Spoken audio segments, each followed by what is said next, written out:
এই শোনো না, আমি না আর তোমার সঙ্গে ফোনে কথা বলতে পারবো না গো। কেন, কি হয়েছে বাবু? না আসলে আমার এক্সাম এসে গেছে তো, তাই বাবা আমার কাছ থেকে ফোনটা নিয়ে নিয়েছে। তাহলে এখন ফোন করছো কি করে?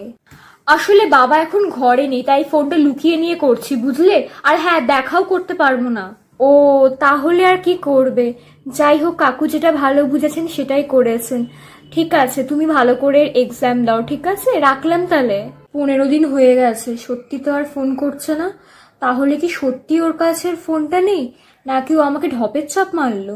এখনকার ছেলেদের আমার একদম বিশ্বাস হয় না।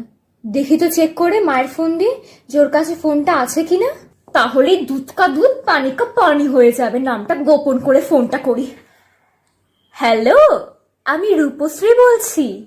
না না, মমতাদির রূপশ্রী না। না, আমি আমার রূপশ্রী। তুমি সুব্রত বলছো তো? না, রং নাম্বার। ওকে। শালা কত বড় মিথ্যেবাদী, আমাকে বলে নাকি ওর কাছে ফোন নেই।